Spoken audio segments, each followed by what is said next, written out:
The completion of the Ninth Symphony in 1824 brought to fruition an idea that had likely been in Beethoven's mind since his adolescent years in Bonn, that of setting Friedrich Schiller's An die Freude to music.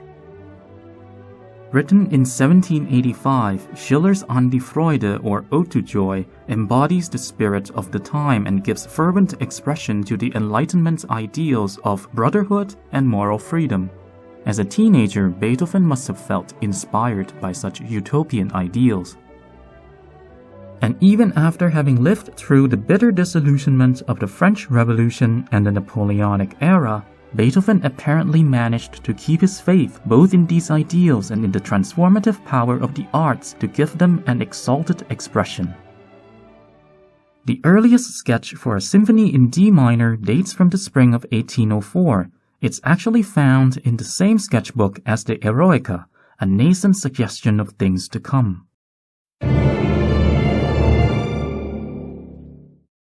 However, it wasn't until 1815 that Beethoven wrote down materials that would eventually find their way into the Ninth Symphony, such as this fugue subject that would be used in the second movement.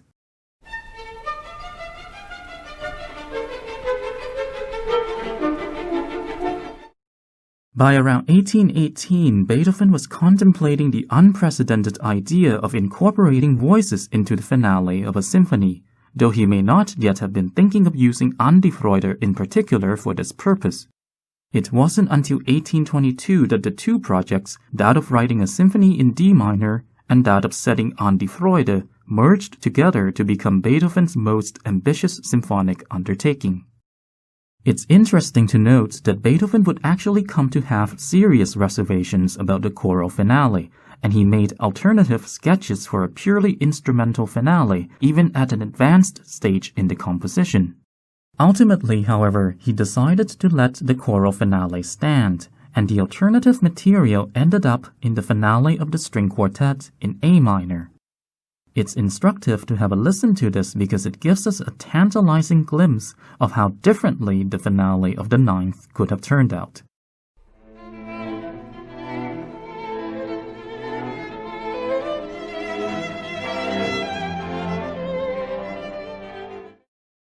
Like the Fifth Symphony, the only other minor mode symphony by Beethoven, the Ninth progresses from darkness to light, from despair to joy.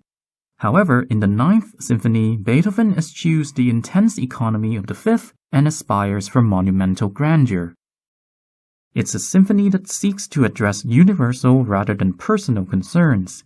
As William Kinderman writes, the Ninth Symphony has become an unsurpassable model of affirmative culture, embodying as it does a mythic narrative that depicts inescapable problems of modern life and envisages a potential solution. It would be no exaggeration to say that Beethoven's Ninth revolutionizes the genre of the symphony. Its humanistic message continues to resonate with listeners today. As David Levy explains, An die Freude is an example of a geselliges Lied, or social song, an 18th century category of poetry that lent itself to musical setting. The author of a geselliges Lied expected the poem to be sung by a company of friends with glasses in hand. So if certain passages in the finale of the Ninth sound curiously intoxicated to you, now you know why. Schiller's poem is actually quite long, and as you can see highlighted here, Beethoven chose to set only about a third of it. The portions that Beethoven selected were rearranged according to his artistic vision. But in any case, the key message of the poem remains clear. The vision of brotherhood is expressed as something not yet realized but worth aspiring for. While uplifting, the danger of such a message is that it can also easily come across as being embarrassingly naive. Later in his life, Schiller himself came to regard An die Freude as a bad poem, too youthfully idealistic to be included among his finest works. Well, you may say that both Schiller and Beethoven were dreamers, but I'm pretty sure that they were not the only ones. Clearly, it's a powerful message that still reverberates in our own time. The melody that Beethoven uses to set Schiller's poem actually has a long history. A song called Gegenliebe, dating from as early as 1794, already contains significant hints of the melody that we are familiar with. Wüsst ich, dass du mich lieb und wert ein bisschen hieltest, und von dem, was ich für dich nur 100 Teilchen fühltest. More importantly, Beethoven reuses this material in his Choral Fantasy of 1808, a work that serves as a model for the choral finale of the Ninth Symphony.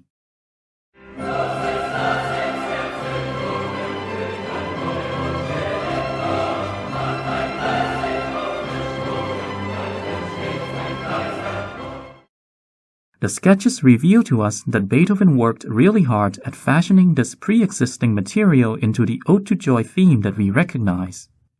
There was much at stake here.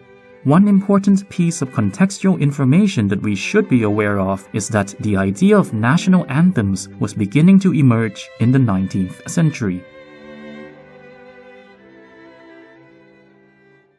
Beethoven himself had written a set of variations on God Save the King back in 1803.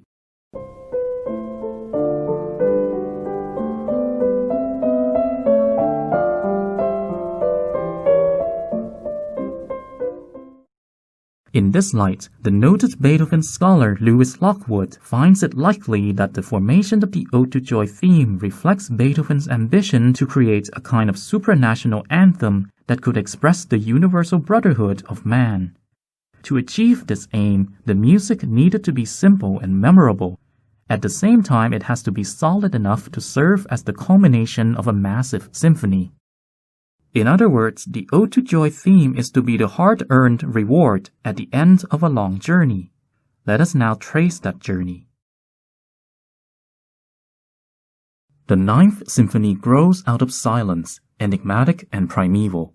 Hollow open fifths on A and E in the second violins, cellos, and horns deny us any clear sense of time or tonality. The main theme is not presented fully formed. Rather, out of this void of nothingness, we witness the theme gradually gathering force and substance before us. The process of rhythmic intensification of the germinal upbeat figure works in tandem with the gradual build-up in volume and texture to create this impression. We can feel that something colossal is taking shape.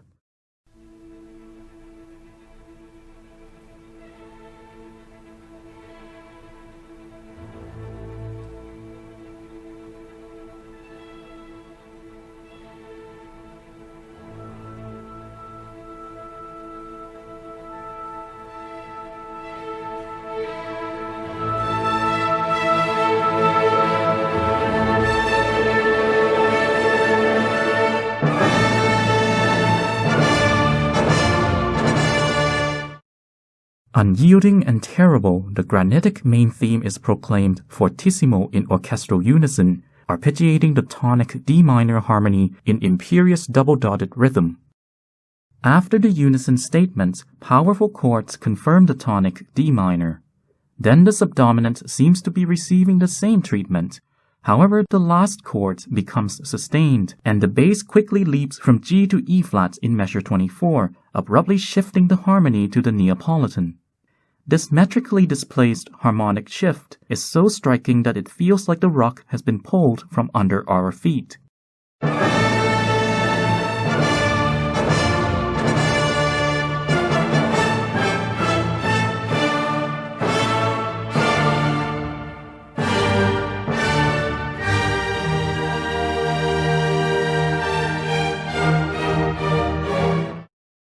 As we'll see, this unexpected digression to E-flat major foreshadows an important moment in the finale.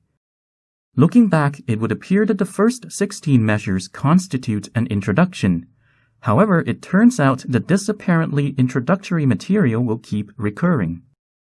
The first violins and the violas wipe the slate clean with a rapid scalar descent as the theme collapses back into the embryonic open fifths, this time on D and A.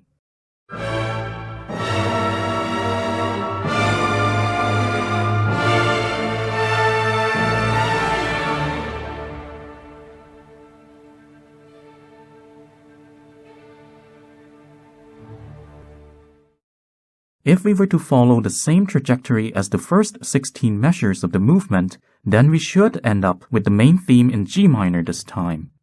Instead, we end up in B-flat major, and the same material now bursts forth with heroic determination.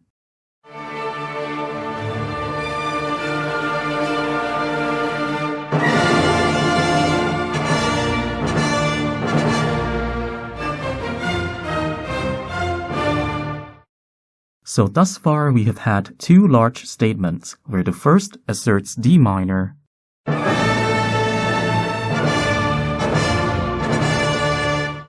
and the second asserts B-flat major.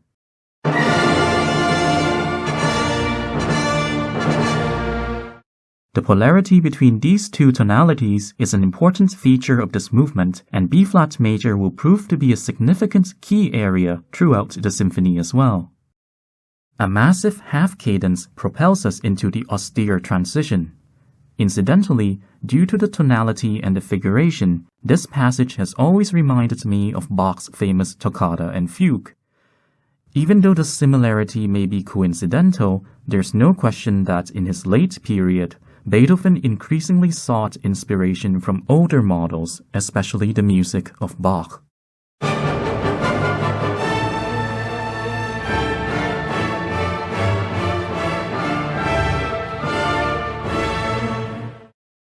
It soon becomes apparent that we are heading towards B-flat major as the key of the subordinate theme.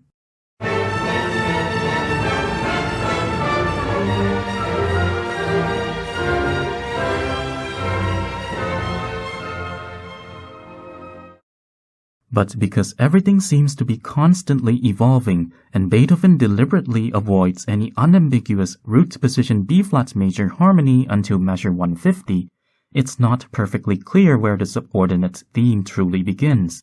Moreover, you could say that there's a plethora of subordinate themes.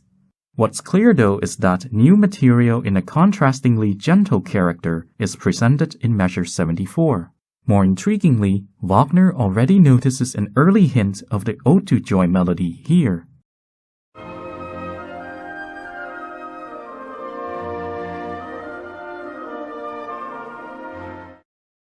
Also, the material in measure 80, where the key signature changes to indicate B-flat major, seems to be looking ahead to the start of the slow movement, which is in B-flat major as well.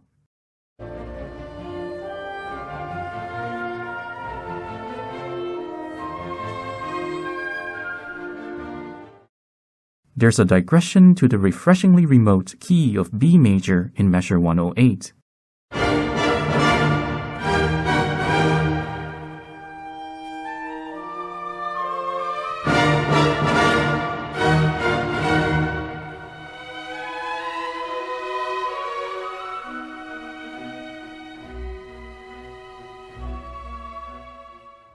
B major is the Neapolitan harmony of B-flat major, and it owes its raison d'être to the Neapolitan digression back in measure 24. The exposition concludes with fortissimo arpeggiation of the B-flat major triad in dotted rhythm.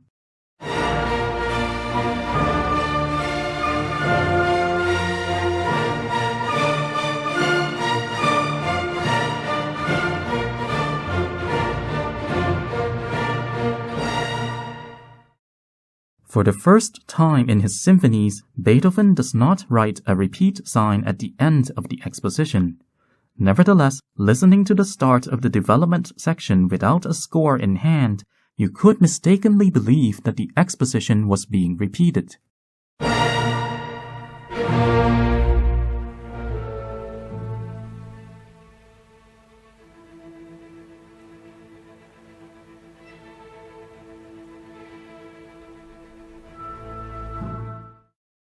But then in measure 170, something new transpires. Rather than continuing on with pure open fifths, the third of the chord is added in the bass. The harmony produced here is a D major triad in first inversion. It's the first instance in the movement where we get to hear a D major harmony for any appreciable length of time. It softly presages the shattering climax that is to come at the start of the recapitulation. For now, though, D major serves as the dominant of G minor, the key which we were denied back in measure 51 and which now emerges in measure 178.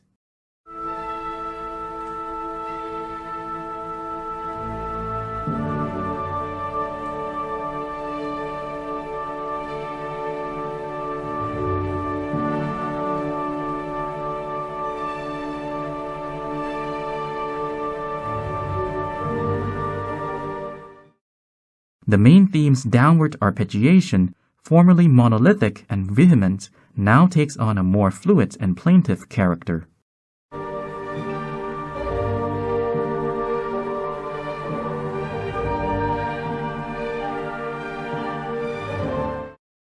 In measure 218, a vigorous fugue based on materials from the main theme commences in C minor, propelled forward by strong syncopations.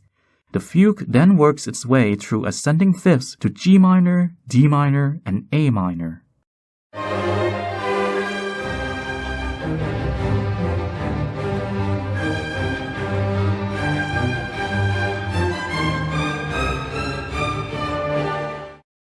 The fugue subsides, but we remain preoccupied with the same material, which nonetheless becomes less fatalistically driven and more humanized by measure 259, marked cantabile.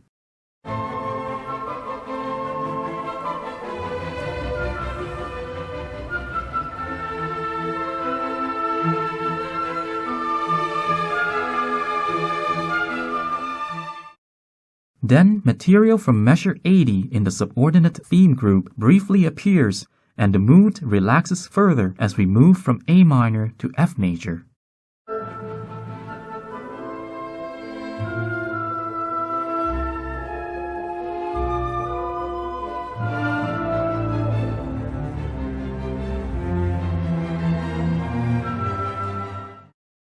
But this proves to be a short-lived respite. Without any warning, the C in the cellos moves up a half step to C sharp in measure 295, turning the dominant 7th harmony into a more intense diminished 7th harmony. A return to tragic D minor appears imminent.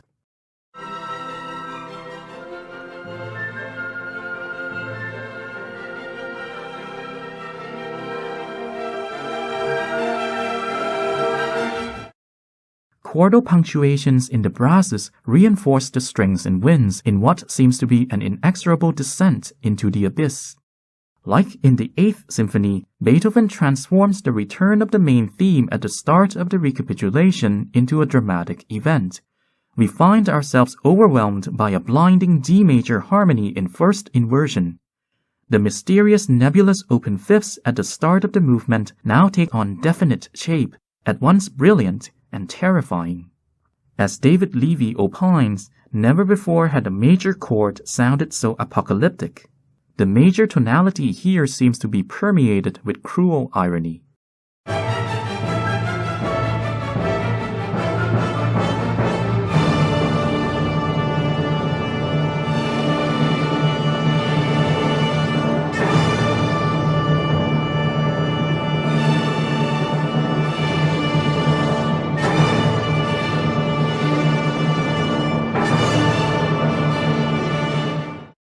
Neither affirmative nor redemptive, the D major harmony will ultimately be annihilated by D minor.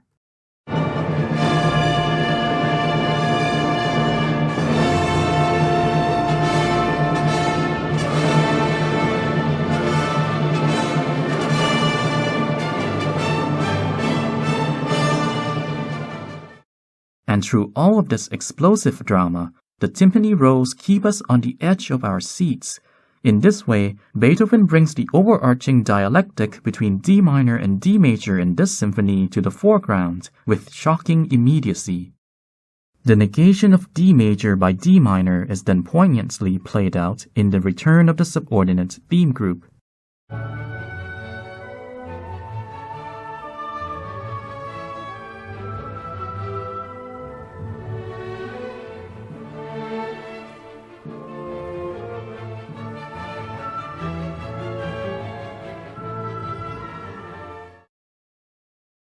The coda has one more remarkable passage in store for us. In measure 513, a mostly chromatic meandering in the bass serves as the eerie background for a funeral march.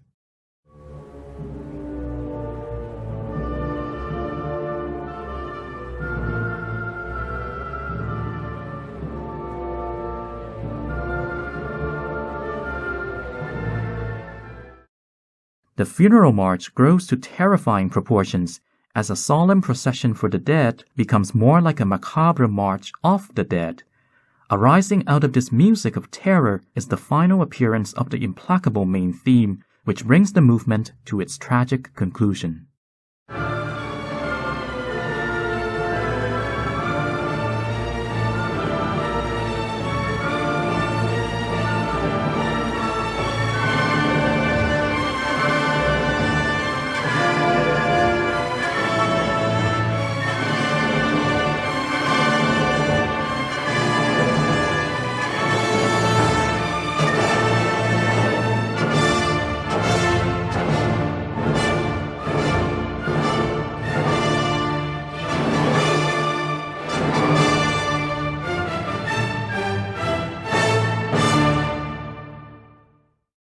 Never before has Beethoven placed the scherzo before the slow movement in a symphony, and this scherzo proves to be his longest and most contrapuntally complex.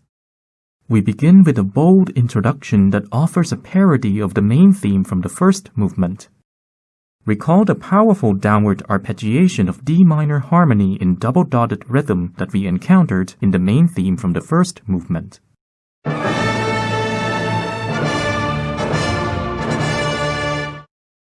Now we're given just a skeletal outline of the same idea, like a grotesque caricature that's full of energy but devoid of tragic grandeur. The octave leap in the timpani must have seemed so novel to the Viennese audience at the symphony's premiere that they apparently burst into spontaneous applause.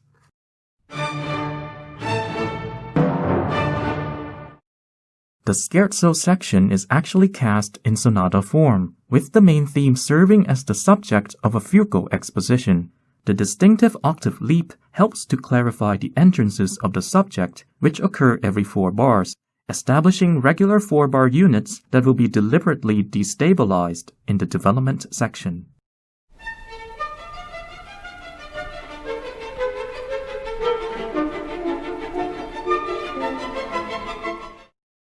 The fugal treatment is abandoned in measure 57, allowing us to take in the main thematic material in all its Dionysian glory.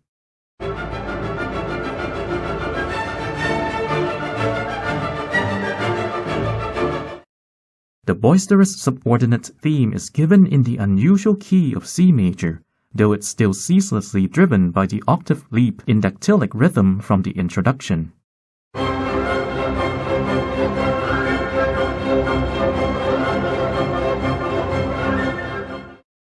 The development section begins with a very long chain of descending thirds. If none of these thirds were inverted into ascending sixths, it would sound like this.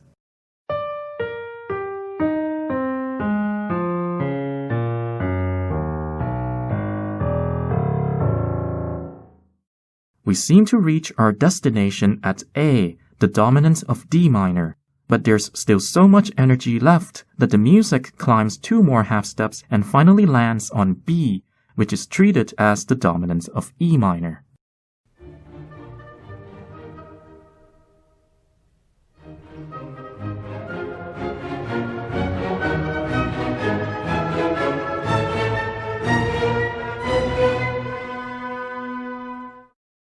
Now comes the most remarkable passage in the scherzo, marked ritmo di 3 battute, or rhythm of 3 bars. There's a clear parallel to the fugal exposition here, but Beethoven is explicitly drawing our attention to the fact that the formerly 4-bar units are now compressed to 3-bar units, creating large-scale rhythmic tension.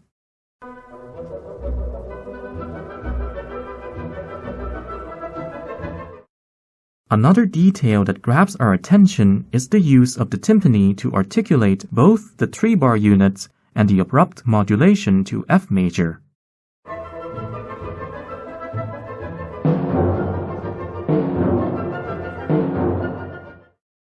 Like in the first movement, The start of the recapitulation is a dramatic event that exploits the timpani's thundering force.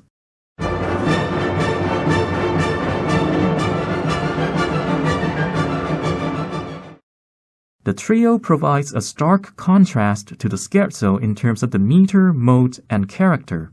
Triple meter shifts to duple, learned complexity and frenzied energy give way to the folk-like, timeless simplicity of a musette. We're given another promise of D major, and the melody here bears some resemblance to the Ode to Joy melody that is to come.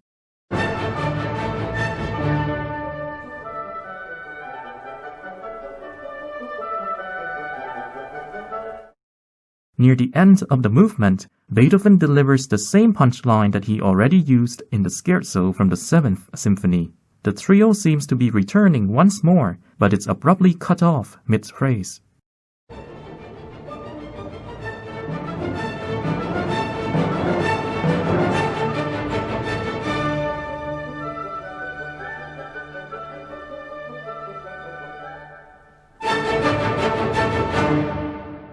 The concluding octave leaps on A and D omit the third of the chord, so it's unclear whether the movement is ending in D major or D minor. This ambiguity is effective because it makes us feel like some progress has been made, but we're still far from any decisively positive affirmation.